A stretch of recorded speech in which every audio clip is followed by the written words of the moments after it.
Hi, everybody. I'm here today for another conversation to transform birth with my friend Crystal Gordon. Crystal is actually one of my mastermind sisters. We met last year in an incredible coaching program with Kendra Thornberry and have continued our relationship as mastermind sisters. And I've invited Crystal here today because she rocks autonomy like nobody else I know. And she works in health. I call her a body whisperer. She is the person that, like, if you don't know what to do and like your doctors aren't helping you and nobody can figure it out, like Crystal will help you figure this out. And she does it in the most powerful way. And I know this because she's working with my family right now. She does this in the most powerful way of like turning you back into your body, into your body's wisdom, into your deepest knowing. And I feel like this is the time more than ever that we all really need that. This is a very strange and disorienting time. I mean, in the birth world, all kinds of stuff is happening, but really for each and every one of us on an individual level, like we have so many different situations. And it's very apparent that we can't just look to leadership for what to do. Like we have to really feel into our situation for how to support ourselves, how to support our families, how to support our vibrance. So I'm so happy to have you here, Crystal. Welcome. Thank you. I am so stoked to be here. And I love that you called me, that is so sweet, a body whisperer. I am going to borrow that. That is so beautiful. And I so agree. I think this is, Sheila and I have talked about this. I don't have children of my own. And just like knowing you and opening up into the birth world and seeing how there isn't that support, which is so needed. And it's so vital for the moms and also for the future generations to be able to come into this world in like a more calm and supportive way. So I'm just so happy to be here and to be in support of your work and all of those that are going to watch this too. Yeah. Oh my gosh. You and I could literally talk for hours about so many things that would be relevant to everybody watching right now.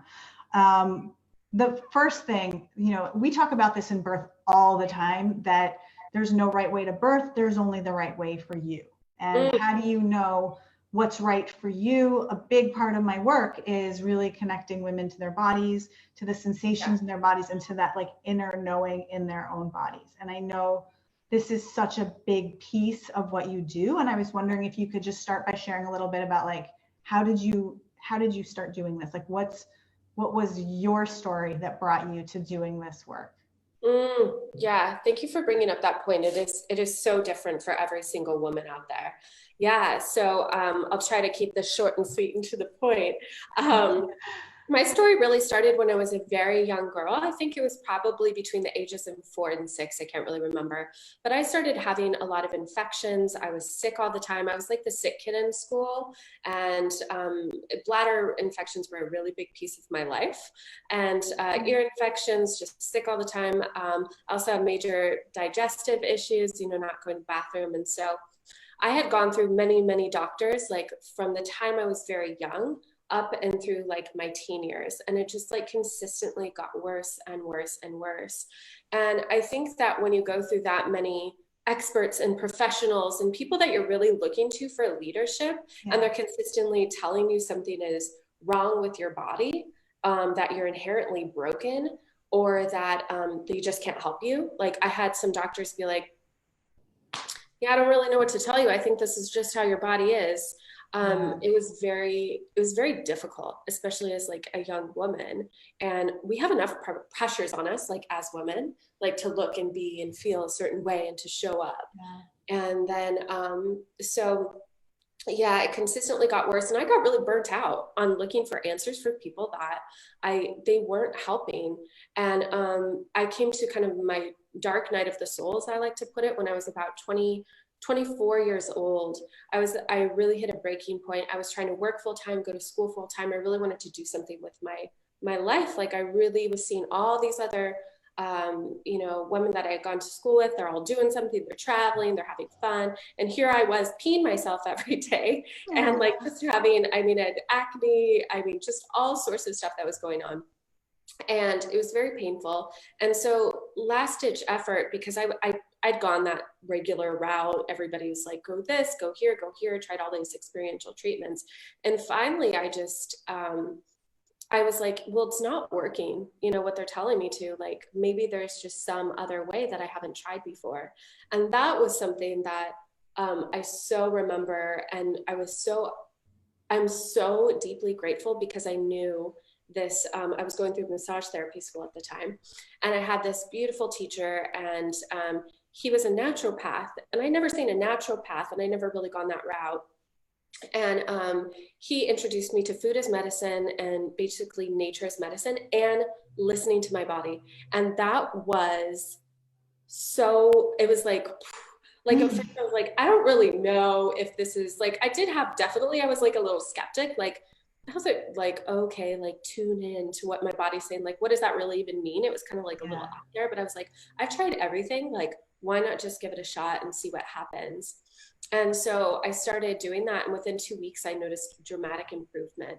Just like with changing my food, I started taking a few herbs, and it wasn't even that, like, you know, these drastic or really complicated things. It was so simple. And so I just remember how he approached that, which reminds me of your work too, Sheila. Like this naturopath that I met with, he just put his hands on my body. And it was just like these subtle things that he just asked me to tune into. And I will never forget that for the rest of my life. Like, just thinking about it is, it's like still very emotional, because I needed that moment. I needed somebody to act like I was a human, and not just like this, you know, this protocol, this whatever it was. And so that just led me into basically my obsession now. And so I basically became obsessed with natural health. And through that journey, I really realized what it meant to tap into your body's own wisdom, which I think can sometimes feel a little out there for some people, but I really learned that so much of what we need, and any concerns or anxiety or that we have that pop up, is actually our body talking to us. And if we're willing to listen and like decode those messages and just like really tune into ourselves, like there's a whole wide world of wisdom that opens up to us. And so I just became obsessed with the natural healing, natural world, ancient practices that we've known, like especially as women, we know so much. Like I think have this wisdom that's passed down generationally, like like it's in our bones, it's in our blood. Like we know, and especially in the birth world, right? Like I feel like I haven't gone through that process myself, but I can only imagine like there's like this wisdom of like, when we're willing to tap in and do that work of like, all the women who came before you are there with you. And to me, that is like just immensely powerful. And that's potent medicine. I truly see that as. And I think that one of the gifts of this time is exactly that, you know, in realizing that nobody really knows what the heck is going on with this pandemic or with anything, right? Like I feel like to a certain extent, like the veils have been lifted, and it's a good time for people to really wake up to that place that you're talking about of like sourcing from our own truth and our own autonomy. So I guess like the biggest question is, how does someone begin that path? Like what steps would you recommend for someone that's like, I just don't even know. Like we've been so conditioned out of that connection, right? Like you go to school, you're taught to listen to teachers, you're taught to listen to your parents, you're taught then to listen to your boss, then you're taught to listen to your president or whatever. Like we're so conditioned to listen to like the higher ups, whoever that is. So how do we start to reverse that to listen to like our truth? There's so many good juicy things in there, because a part of me was like, well, I like there's like this piece that's I think like you said, like there's all this information coming at us, and like yes, we're broadcast on Facebook, and there's this piece though of like I think sometimes silencing it, so just like being in the silence. And you remind me of this, Sheila, too, and like your own practices that you have for yourself. Of sometimes we need to silence the outer world in order to access our inner world. And even if we don't know what that looks like or what that is, I think you just taking deep breaths, maybe just getting off social media even for like an hour, 2 hours, whatever that is, and just like just sitting with ourselves and breathing. To me, that is the base of being able to hear. You can't hear if there's like chitter chatter, like everywhere, is like just breathing into that space within yourself. And I always ask the question, like, what is my body feeling? Like do like a body scan, like up from the toes, like all the way up to your head. Like, what are those little things that I'm noticing? And I try not to look at it as like this concern or pain, but rather like, oh, interesting. Like, I'm really noticing that little thing on my toe. Like, that's actually kind of like, that's like, yeah, I'm not really liking that, but what is that sensation that's there? Yeah. And like noticing all those sensations that you're having throughout your body, like, oh yeah, I like feel it in my gut, or I feel it in my ear. It could be anywhere. And then I really encourage and then journaling, like that is the wisdom of the body. Like that is a really simple way to like get rid of all of this and be able to like, great, and then what are my desires? Like, is my body actually asking for anything? And I think just even asking that, like just plain and simple, like, what do you need? Like, what do you need right now? And like leaning into that. And I think that's where we could get into all the nuances, right? Of like, what does my body need? Of like, well, it definitely needs a cupcake right now. And like there's that difference of like, is it the cupcake you need, or is it like comfort? Is there some sort of comfort that you need? Is there something that you're looking for in the cupcake or in the cookie or whatever that might be? And that to me was huge. It's like, okay, well, why do I want? Like, what is the true desire or need behind that immediate want? Like when I ask that question. And I think then that goes into a whole like deeper, where you're like really an exploration of your body. And that's the part then I think of like, okay, like what kind of, now that helps me tune into like what then will help me then decipher those possible messages.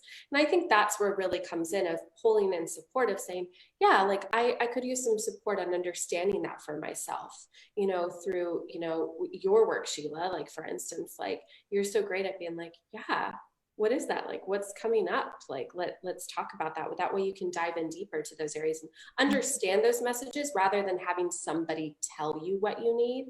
You first tune in and say, yeah, this is what's coming up. Great. Now, how can I learn about what that message is?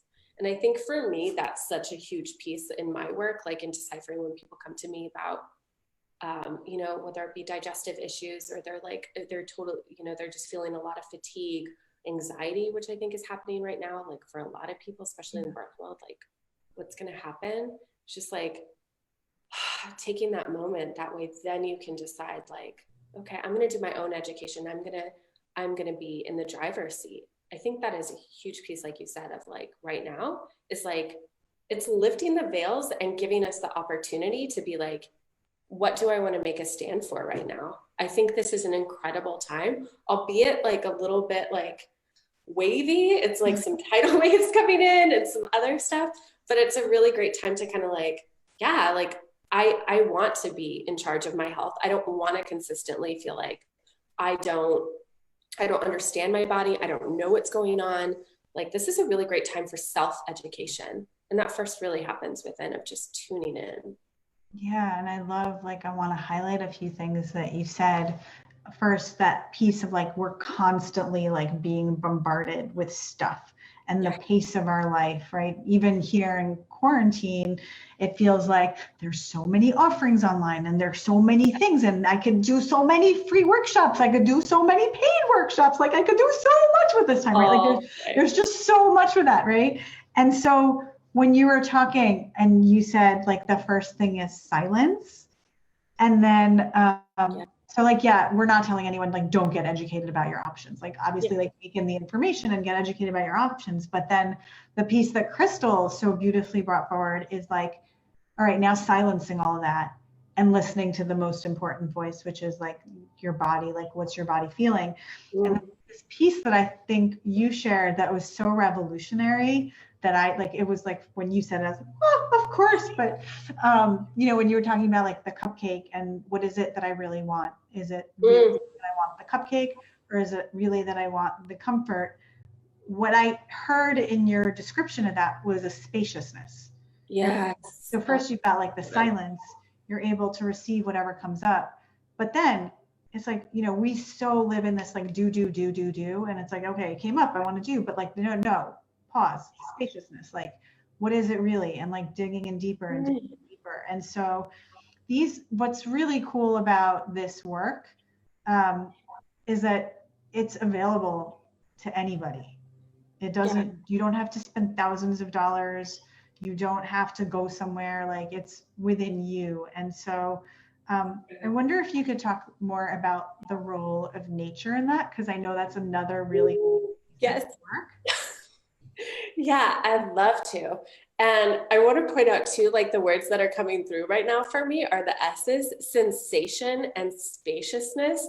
And just saying that, when you were saying that, I was like, how sensual is that? Yeah. Like, it's so sensual and sexy. And it reminds me of your work too, of like the pleasure piece of like, if you're in your sensation and you're in like the exploration, it's like the spaciousness. So I just have to presence that, because like that was feeling really good over here when you reframed it that way. Yeah, I love nature. Like I think that, right, there's the nature within ourselves, like what is our nature, and then there's like plants and the earth. Like, I mean, that is a huge piece of my work in terms of like herbal medicine. Like I call on herbs as allies to help us within this way, or mushrooms like food. That is so, I think this is another part that it's in our DNA. It's so part of who we are to be able to call, like, when I think of the birth world specifically, like I think of women back when there weren't hospitals, and when they like really supported each other through that birthing process. What were they using to support it? The herbs that they knew, nature around them to really call on. And I think that is so beautiful. And in a way, I feel like that allopathic medicine has lost that. But back in the day, doctors were also still using, not even that long ago, like using herbs as medicine. And I'm not saying that all allopathic medicine nowadays is bad, or, you know, whatever. But I think that we have that in our bones, like, and this inherent to be able to go, yeah, like what is around me that is also like in support of my needs, of what I want. And so in that way, like I think of herbal medicine, especially for mamas and immunity and like all these juicy things that we could really like dive into. There's so many ways. But they're there to comfort us. They're there to supply us with things we need. They're also a great emotional support tools. And so sometimes, like, I mean, even in terms of bleeding, they can help us start or stop a bleed. I mean, that's absolutely incredible and so needed. So when we know also the herbs around us, or what we can call on in nature, there's like a certain level of like going back to the autonomy about like really taking charge, because nature, herbs are people's medicine. They can't take that. Nobody can take that away. I mean, I guess they could try, but nobody can like really take away that medicine that has been passed down generation through generation. Like a same with our intuition. And so I think like those combined, it's like, there's like this deeper level of healing and connection. And also another piece I would really say about nature too, is when we're grounded, like I think of, right, like earth is grounding. And when we're consuming earth, like whether about that be that beautiful foods, like the vegetables and the fruits, or the herbs that we're intaking, we're inherently part of the earth. Like I feel like our roots just grow down and down into the center. And that to me is also about like, there's a certain grounding and calm that comes with that we can just like really hold on to. So like we're walking upon the earth, but still our roots are so there, rather than like being in this like doubt of what can I do. To me, herbs are part of what I call upon right now, because they're there to be our allies. And they hold wisdom that I think they can teach us about our own body wisdom too. So it's like, I mean, it's so beautiful in that way. And I could go on and on if there's, you know, a specific area that you would want to talk about in that. But I mean, I feel like I know that we want to dive into like, how do you use all of this to support your immunity? Yeah. But before we go there, I kind of want to play devil's advocate for a minute, because I love everything that you're saying so much. And I love the idea of food as medicine. And I love the idea of like really grounding into the earth and being supported by the earth. And when I hear you talk, I get such a feeling of calm in my body. Like it feels so whole. It feels so integrated. There's like a big yes in my body. And when I think about like when you were talking about like stopping and starting your bleed, right? Using herbs to stop and start your bleed. You know, when we think about like, how do we do that in allopathic medicine? Like if we need to do that, if we need to encourage our body to bleed for whatever reason, uh, there's a violence to that.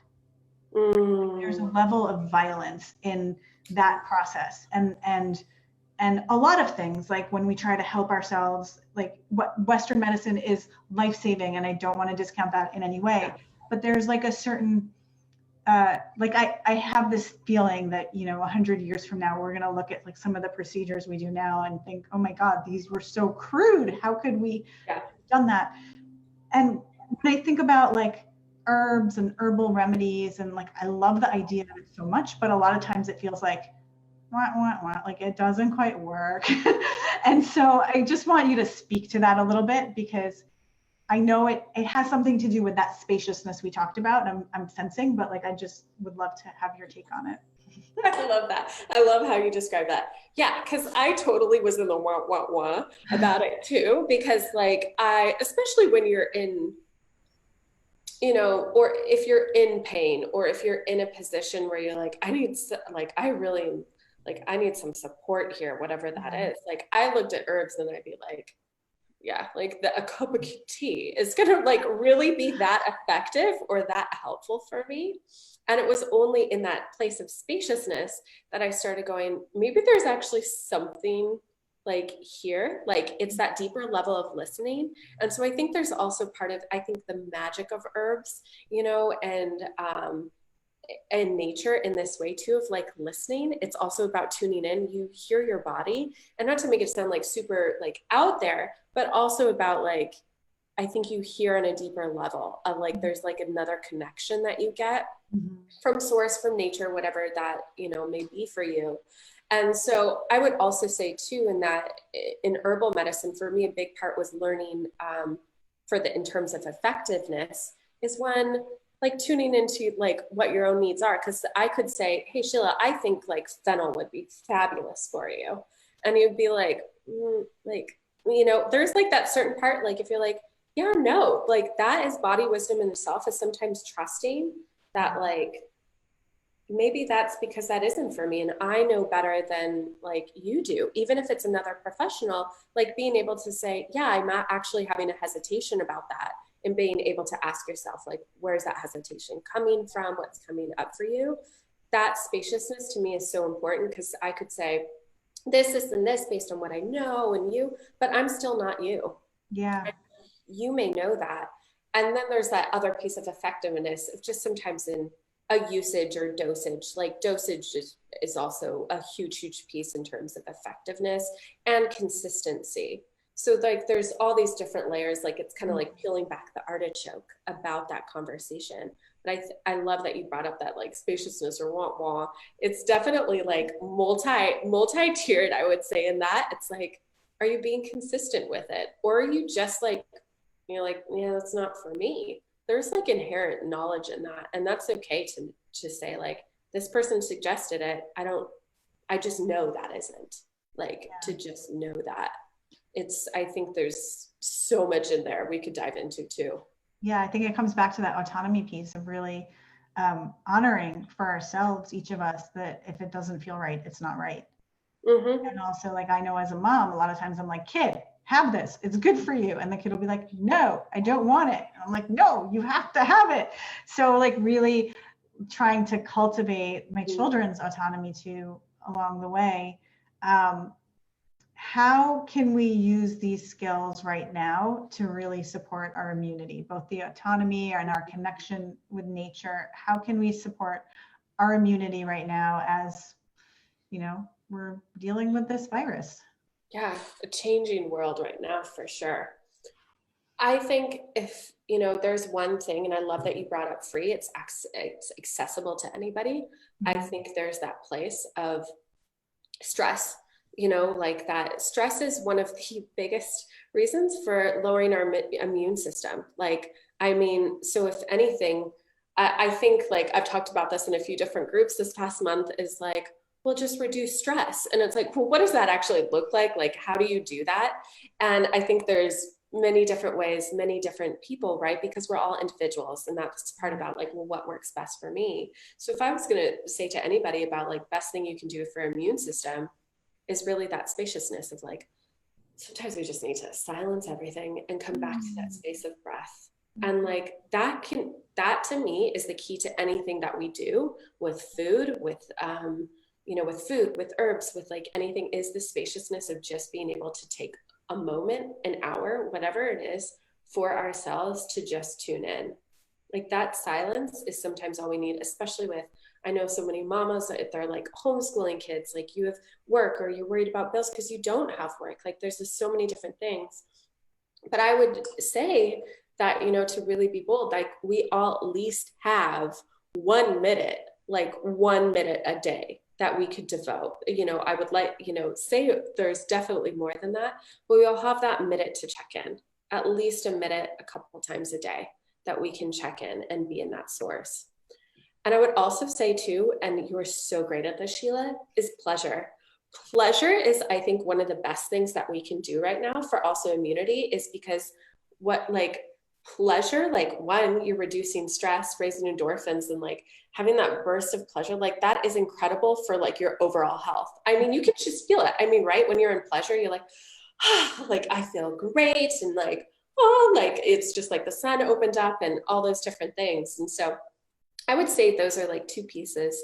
And then just within that, if you're going to look at nitty gritty, is not creating this giant to-do list to add more to that right now, but like the simple things. And we talked about this, like, I think it was yesterday too, is like just having the sun on your chest, like just being able to get sunshine, like nature in itself is available. I know for some people that might be a little harder depending on where you live right now to be able to go outside.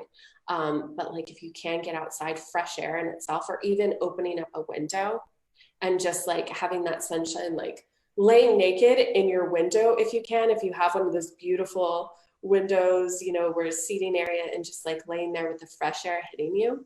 That's also vitamin D, which is like absolutely necessary for respiratory health, just to give that little nugget. It's like when you're vitamin D deficient, which I could do a whole thing on, is like one of the number one reasons people are prone to respiratory infections. So I think, right, like nature in itself gives to us in ways that sometimes we don't even understand what that benefit might be, but we can feel it inherently. And I think sunshine, vitamin D, like those are two. It's like, you don't have to know that there's vitamin D that's going to support you. You know what it feels like and how good it is. I would say for most people to like get sunshine, like, how inherently that pleasure is. And that is part of that body wisdom, is like, you're like, and then sometimes when you do start learning, like, oh, that's why that feels so good. Like that's that underline of going, yeah, like my body knew all that. How amazing that I'm finding out maybe now why. And that's that part of that education piece. So if I was going to say to anybody right now for immunity, is pleasure, spaciousness for self, just like breathing, like just having that and being able to ask yourself what you need, and then calling on nature. And so that, like, to me, that's like, this is where we can play with people's medicine and be like, yeah, what does support us right now? And I'm going to give Sheila after this, like I have a few different herbal remedies, which I'll be sharing with Sheila to share out to everyone, of some suggestions I have for right now as well. Do you want to just speak them quick? Ooh, yeah. Yeah. Like, I mean, I'll take any opportunity I can to talk about the herbs, of course. Specifically, I actually put together a few things for birth practitioners, and that are also really great for expectant mamas too. And I would say right now, like a couple of my favorites are nettle. Like I think nettle is one of like, it's like super high on the list. And the reason I also bring this up now, it's nettle season. It's like getting to the end of nettle season, but it's nettle season. And nettles like are one of those things like, don't get pricked by them, but like ingesting them, they are so potent. They have, it's so many minerals, and they're also high in iron, which is fabulous. Vitamin K, the vitamin C, A, calcium. I mean, they're so full, nettle's so full of minerals. So it can help with body aches and pains. It's also, to me, also a great herb for fatigue. like just feeling worn out right now, like this is really taking a toll. It's like a good nettle infusion, like, oh, like so wonderful right now. Another one that I really love, and this is an easy one you can grow at home, is lemon balm. And lemon balm is, I mean, just like the word, like, oh, balm. It's like, it's balmy, right? It's like, oh, like I'm already soothed just by like talking about the plant. That's how potent it is. The way And you say it. Like you're so in love and in pleasure with the lemon balm. oh, so good. So good. And what's really cool, like it's gentle and effective at the same time. So it's very safe for like expectant mamas too, because I know that often comes up. It's also antiviral. So great herb for right now. And so it's part of the mint family. It's refreshing, and it's also great for people that have digestive issues, especially due to anxiety. So it's like, just like that balm, it's like, just let the balm come over you. And so it's like, oh, mix it with some nettle. Amazing. Like you have just this beautiful kind of minty, lemony, like infusion for yourself. So simple. And then I'm just, how do you do that? Is it a tea or is it a drop? Like, how do you do that? yeah, so I would make a tea. And so to make a medicinal strength tea, and this is right, going back to like the effectiveness and dosage, is put, instead of having the tea bags, which you can totally use, but I would suggest if you're going to use tea bags, if you're finding nettle out, you know, like the nettle tea bags and you're finding lemon balm, I like quadruple the amount that you're getting in those tea bags, and I make a bunch of them. So suggestion would be if you have a mason jar, like a 32 ounce, I would say most people have like a 32 ounce mason jar. Put about 4 to 6 tablespoons of loose leaf if you're using like a bulk tea that you're finding, or if you're using those tea bags. I put about like 6 to 10. I like to go on the strong side personally, but like and then so put them in the mason jar, put then hot water over it, and then lightly cover it. You don't want boiling water because you don't want the mason jar to crack. Generally they're pretty strong, but put the hot water over it and let it infuse for good 10 to 20 minutes. And you have this beautiful, strong, delicious tea, and you can drink that every single day. And I think that is like, you know, I'm going to give a little also too. Red raspberry leaf is another one that's great right now, full of minerals. Minerals are great too, like if you're experiencing anxiety. Nutritional deficiencies I've seen can be one of the reasons that sometimes we experience anxiety, headaches, all sorts of things that can be happening right now. So just knowing that you're calling on herbs in that way. You know, if you've been maybe, you know, just your diet isn't optimal, you're not maybe even able to access the foods that you regularly do. Herbs are a really wonderful way to like also add in all those nutrients. Alfalfa is another one. Oat straw is another great one for moms too. And so I would say that like minerals right now, like having those mineral rich and like adding in that lemon balm, that's really you know, I would say those ones are pretty accessible as nettle and yeah, nettle and lemon balm right now are two of my favorites, I would for sure say, because they're easy to find usually for most. Yeah. Oh, that's amazing. And I'll definitely like post that list of herbs that Crystal just shared in the notes after we get off. Oh my gosh, like there's so much more I want to talk to you about, but I'm noticing time, and I know people do not watch videos that are more than like 30 minutes, and we're on like 40 now. So I want to say that like you can all see what an incredible wealth of wisdom Crystal has to share. And for that reason, I've actually invited her to be a guest teacher in this year's Ecstatic Birth Practitioner Training.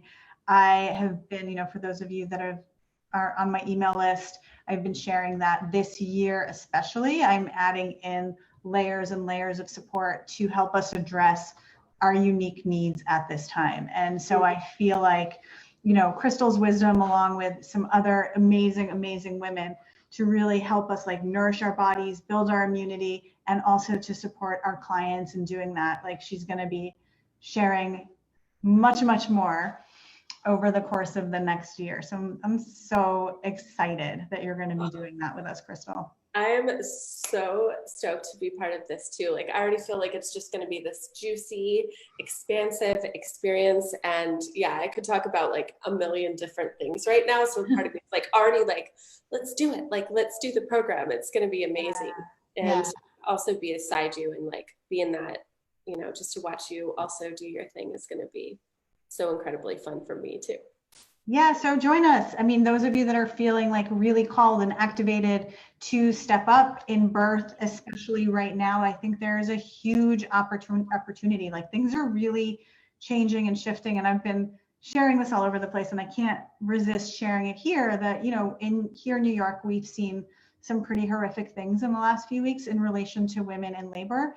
And because of that, our governor put into play a task force to look into how can we improve outcomes for mothers and babies. And they came out with a list of recommendations yesterday. And a lot of those recommendations are those very things that so many of us in the birth world have been like, please, please, please, like bring humanity back into the process of childbirth. So I'm so excited because I feel like right now the powers that be, the systems, like for the first time in a long time, there's a receptivity that hasn't existed. And so this is really an exciting time to stand in your leadership as a birth practitioner, as someone who supports moms and babies, and you know, that really begins with you. That begins with your body. It begins with your autonomy. It begins with your vibrance. So for anybody that is interested in learning more about that, you can go to ecstaticbirth.pro and check it out. So that was my public service announcement for today. Crystal, I am so grateful to you for coming and sharing your wisdom. I know there's just like so much more, and I've felt really honored to, you know, get to know you over the past year and be a beneficiary of it all. And I'm so excited to have you share it with, you know, all the women in the ecstatic birth community. Thank you. Oh, thank you. It's such an honor to be here, and I'm just like over the moon right now to know that we're going to continue on with this too. It's going to be amazing. And the program is like, I'm just like, everybody like, come do it. It's so needed. So thank you too for making this program available, because like you said, a lot has been happening. So I'm so glad that you're offering it. Yeah, and also, can you just share, like, for people that want to get to know you better or get in touch with you about your work, where can they find you? Oh yeah, colormekale.com. Love that. You can tell I love plants. colormekale.com, and that's also your Instagram handle, right? Yeah, everything Color Me Kale. If you just look up Color Me Kale, okay, that's where I'll be. Awesome. So thanks again. Thank you everyone for watching. Thank you so much, Crystal, for being here, and lots of love to everyone. Bye. Bye.